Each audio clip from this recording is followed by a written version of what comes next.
Good morning, good evening, good afternoon, ladies and gentlemen. Welcome to the last week of the regular season for High Top Game Day. Happy to see you, good to see you.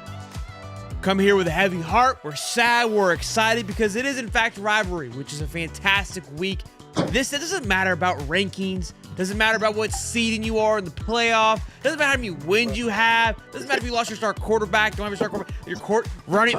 None of that matters this week. What matters is the logo on your chest. What matters is the blood battle that you face. You got people killing people over some of these rivalries. These weeks have always been fantastic. Some of my favorite week of the year is this week right now. It's a long week this week. Feels like it goes on forever when you have Thanksgiving, then Black Friday, then of course wraps up today.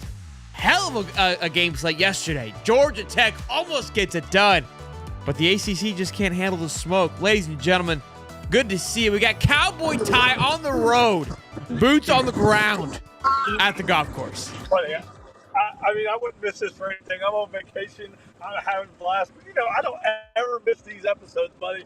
It's yeehaw here today. Cowboy Ty's bundled up, hitting golf balls, baby. Unbelievable. No, it's suicidal to play golf this cold, but we appreciate you, Ty, for tuning in, boys and girls. This show is, of course, brought to you by BetUS. Let's just dive right into it, baby. First game we'll be talking about is the Battle of Texas. A&M, Texas. If A&M gets it done, they still have an opportunity to play in the SEC Championship against Georgia. Obviously, Texas win, they will be in. A&M has fallen the last couple of weeks from grace. I remember just a few weeks ago on our Monday mashup, we're like, could A&M be a team that's a legitimate threat? Here we are, though, now. They've kind of lost their luster a little bit. Texas has seemed to find a rhythm. I think this game, people want it to be sexy, but I think Texas wins in a big one. Thoughts? Yeah, I mean, I'm not convinced as you are they're going to win this one big. I think going into that environment in Texas A&M, I think this is going to be a lot tougher game for them than they expect. That 12th man is a legit thing, and when you step back and you look at Texas, like they struggle in games like this. Like the Georgia game at home, they did not look good, and we've seen the Georgia's maybe not exactly what we think they are. They were beat up front last night, to be honest. And then you sit back and you look at Texas A&M, what they did against Auburn. Marcel Reed's becoming a passer on top of being able to run the ball. And that Texas A&M, if Marcel Reed continues to get better, that team's going to be legit. And then we sit here and we look. I think this game is going to be a lot closer, and Texas A&M might have an argument if they win today. They could be one of those three-loss SEC teams we talk about. Yeah, look, this game's always close, and if they win today, and I think they need Tennessee to lose, they're in the SEC Championship. So there's a whole different conversation there for A&M. I just feel like there's always a one game that, people think it's going to be close, and the team they feel could be caught off guard, this in this case being Texas, seems to get it done. And this game feels like that. Michigan, Ohio State, I don't think people feel like that's going to be close. That Vandy, Tennessee game, which we'll talk about later on, could be an interesting one. I don't know. For some reason, I just think the A&M, the Aggies have kind of lost their sexiness. They lost their luster over the last few weeks. A big loss to Auburn. Texas seems to be finding a rhythm. Did we have any information on Quentin Ewers? I know earlier in the week he was out, or he was probable. So I imagine he's probably good to go. And I haven't heard anything breaking, so I imagine he will be playing. Yeah. Oh, Art should start. Arch is starting? I didn't see that. Hold on. Tex fan make their feelings known about Quentin Ewers. I don't know. Nothing's I think he's still playing. I haven't heard anything, and I feel like that would have been something broke pretty quickly. Yeah. I think Quinn Ewers is probably going to be fine. He's a senior. They're not going to make that switch right now. If they're going to do it, it's going to be earlier in the year. Totally agree. And look, I think what's really interesting, let's say Texas does fall. Are they still in the playoffs? Right? Do they still get in? That team's in. If you go back and you look at the SEC right now, and like the three-loss teams we're talking about getting in, Georgia, they're 2 loss, but they could have had 3 last night. And then they're still having Alabama in the conversation, which blows my mind because of the 2 losses they have are atrocious. So Texas is in. Texas is in. Yeah, so look, I mean, it'll be interesting to see if Texas kind of knows that. Do they take a gamble of playing Quinn or pushing the envelope? We'll see. But yeah, it says he won't be 100%, but it looks like he will be playing. So great matchup, Battle of Texas. I think this is going to be fun. We haven't seen this in quite some time. So love that fact. Again, when rivalry games are always a great time, but when there's so much more at stake. And I feel like these rivalry games carry so much more weight than they've ever had, than we've ever even experienced, because you can genuinely ruin somebody's season. And this one, especially because it has, not only is it playoff implications, like Georgia Tech could have ruined Georgia's possibility if they were to lose the SEC. They didn't quite could ruin their season last night, but they could have helped. But A&M could save their season, right? Not necessarily ruin Texas, but save theirs, mess up the entire SEC championship. There's a lot on the line for this game here, and it's going to be fun. But this is the only great one. Personally, game of the day is the Cox versus Clemson. I'm really pumped for this game right here, man. I think there's a lot of, again, this is a total playoff implication because we're talking about 3-loss SEC teams. The Cox got a chance. Where they're sitting, they win here. Some things have to happen, right? But Clemson, I think, sitting right on the outside or right on the inside at 12, or it keeps rotating every single week. They're right there on the cusp. If they win this game, they've got a legitimate argument to have themselves get in, depending on how the ACC championship plays out, depending on how the Big 12 play. There's so many things that is riding on this game for both teams that this is going to be an explosion of fireworks. Yeah, I think, honestly, when I step back and I look, I think the winner of this game is going to end up getting in because the South Carolina's got going to be a big win on their resume. And if you go back and you look at the other teams, they also don't have as bad of losses considering their situations that they've had over the past. So, like I said, the LSU game they lost, like that wasn't really on them. That was more of an injury problem than it was, a skill problem. And then, obviously, if Clemson wins, they're in, I think, no matter what. But I think if South Carolina gets a dub today in Clemson, I don't know, buddy. I think they have a legit argument, and I think they're eventually going to squeak in if they win today. And it should be. This might be the start of the playoff for them and Clemson, honestly, because Clemson's out if they lose. Great point. This is kind of a legit, and this is what I think, again, where people complain when we got to when we went to the 12-team playoff that regular seasons would lose their lust. These games would not be as sexy anymore. But like you just said, this game has now become a playoff game. That's 100% spot on to where you win and stay alive. That's what it's going to be. So, yeah, Clemson's 12. Gamecocks are 15. Ole Miss, they're out of the question. Alabama, they're in a territory where they're just waiting around. They've got to win to kind of at least keep their name in the conversation. But Clemson wins. You could easily see 3 teams from the ACC to be in it. But Miami doesn't have a walkthrough against Syracuse today, which we're not talking about that game. But that would ruin their playoff and ACC implication dream completely. But again, they may not be out of it just because of what could happen in front of them. But Boise State's locked in at number 11. At that spot, I don't see them moving. Indiana's not going to lose. So I don't think there's enough that can happen. Notre Dame, USC, that's a big one. Notre Dame loses today. That's a free spot for somebody. So I would love for that because we've talked about them. I just kind of would like to see. But they've been on a burner lately. I don't see them slowing down at all. Yeah, when you look at Notre Dame, you look at how they win, and it's up front. And they just demolish everybody up front. Like, if they have to rely on Riley Leonard's arm, I think they're in trouble.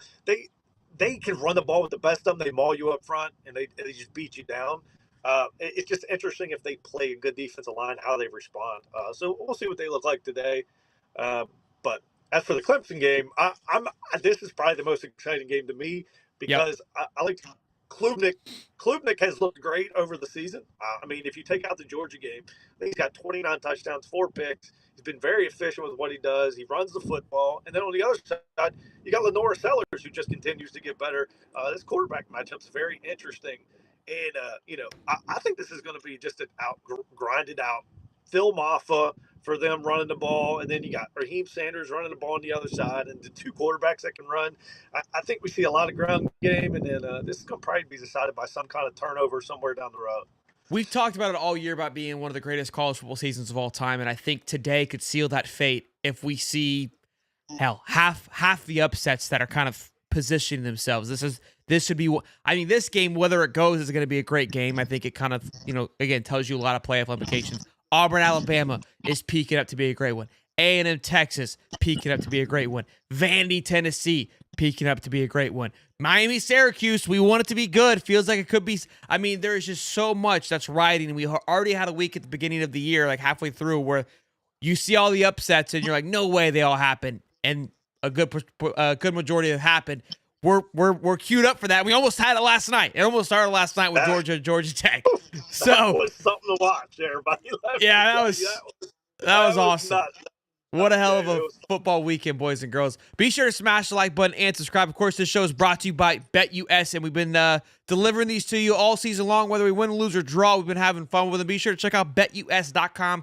Use the code YouTube150 to get back 150% on your first deposit, then 125 on your next two, up to $2,000. All of the regular season ends today. We've got conference championships next week. We've got Army, Navy the week following. Then it's playoffs. So we're not slowing down by any stretch of the imagination, but we do have a sense of things coming to an end, which it is the regular season. But like we've been saying, and it feels, this is the first time I feel like the season's coming to an end, but there's just so much more left out there. There's so much more great football. So it's hard to even be sad because of how much good football is left. But speaking of today, I'm taking the Cox +2.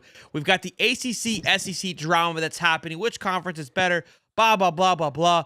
Nothing I would love more than for the Cox to take down the ACC and Clemson. Look, Georgia last night, it's a win-win. Either Georgia goes down, I get to make fun of Georgia. Georgia wins, I get to make fun of the ACC. So that was a win-win for us last night. Gators, -15. I've kept them out of this. People think it's a trap game. Billy's going to go in there and absolutely curb stomp FSU, which we're going to talk about that game here in just a minute, so I won't get too much into that. Then Vandy. I agree. At Vandy against Tennessee. Give me the Commodores. I love them right now. I don't know what it is. Just Tennessee has not given me that, like, sex appeal. I feel like they've kind of just been going week in and week out. And Vandy, Diego, those boys play dirty. They play with heart. There's something there. There's something about that. They've got an opportunity. They've been doing it all season long. They have identified themselves as just ruining people's seasons. And this is another opportunity to go out on a massive high note. Clark Lee's going to get a 10-year extension. With or without this win, but if he gets this win, they might sign him right on the football field. Could be huge. That's your little 3-game parlay brought to you by, of course, BetUS. Use the code YouTube150. Well, Ty, this is finally all matching up. You and I, we've been having a great season talking football. It did not, you and I think we could both agree. I didn't think FSU was going to be good. I didn't think they would be this bad. I don't think anybody thought they'd be this bad. We've got a big matchup today. And look, in years past, this game, it wouldn't matter. Even last year, you guys 13-0. Coming into the swamp, you lose Jordan Travis. We lose Graham Mertz, Max Brown. You're nervous. We feel like we have an opportunity. This game, like all rivalry games, regardless of record, regardless of the situation at hand, you always say it's a rivalry game. This is my first time in my life where I'm like, there's no reason this game should be close. There isn't a data that I could point to. There's not a stat line that gives me like, hey, there's a sign of hope for FSU. And people are like, oh, Florida's going to overlook this. Florida is in a kill path right now. This is the start of the 2025 season for Florida, okay? We're 2-0 for 2025. That's how it's looking like. This is the beginning of next year, Florida. So that's how I think they're looking at this, and I don't think it'll be as close as some people want it to believe. What are your thoughts? Yeah, when you sit back and look, you can say it's a trap game, but these guys are, like I said, they're a lot of their main players are like young and freshmen, so they're trying to show like we're ready for next year, we're ready to be a football team. So like, Correct. This is not a trap game for Florida. They've done nothing but get better every single week, and Florida State has done nothing but get worse, except against Charleston Southern. If you go back and look, we absolutely dominated them boys last week. We were digging in them. But I think this might be a little bit different still. When you sit back and you look at Luke Kroenig, these guys we're not there. Like, we're gonna have to find the portal. We're gonna have to do some things. And when you look at Florida, they have their guys in place, and they're trying to see if they're ready to go for next year. And like I keep saying, Jaden Ball, man, I can't say enough about that kid. He's unbelievable, and he's not even the main guy yet. And then Montrell Johnson, they're going to dominate our front. Once again, I don't expect anything. It would take a miracle for Florida State to win. By miracle, I mean 3 or 4 turnovers somehow, some way.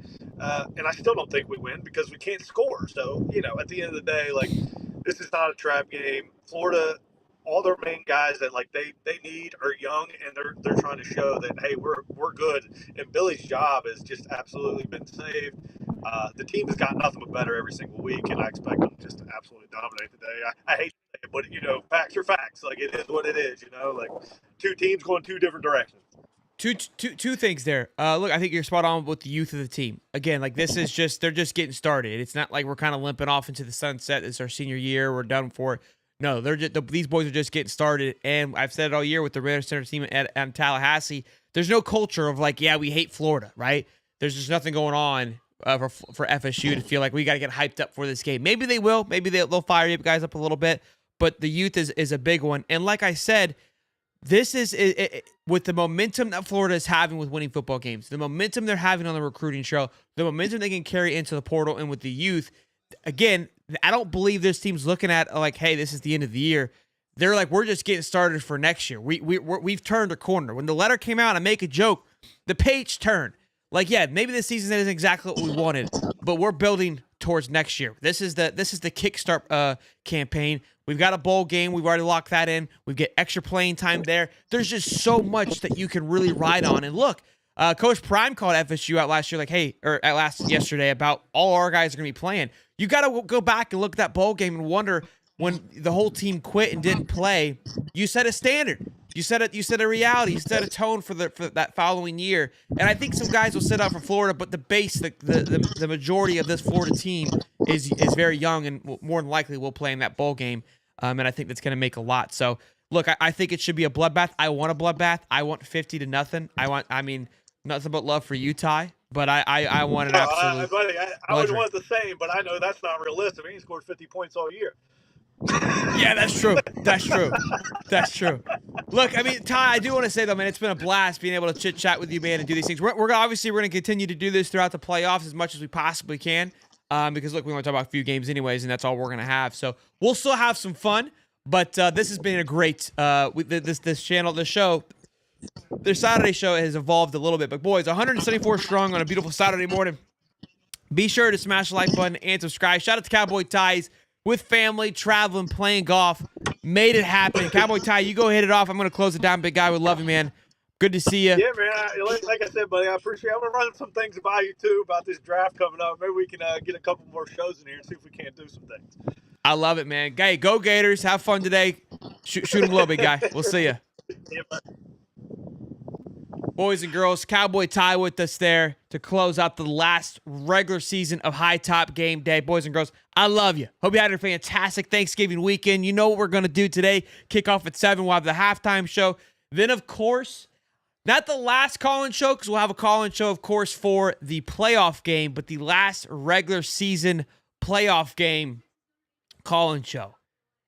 Crazy to think. Another season in the books.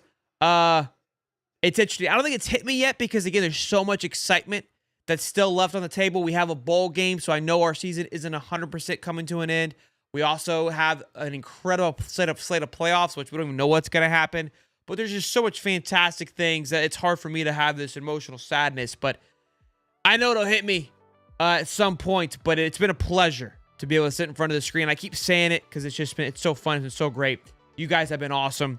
Again, this show is brought to you by BetUS. Hope you guys enjoyed today's show. Go check out, of course, the game day with the boys. It's going to be one hell of a day, boys. A lot of things that happen. A lot of teams still got a chance to make it. And all comes down to one of the best weeks of college football, which is Rivalry. I love y'all. Smash the like button. Be good. Peace and love, baby.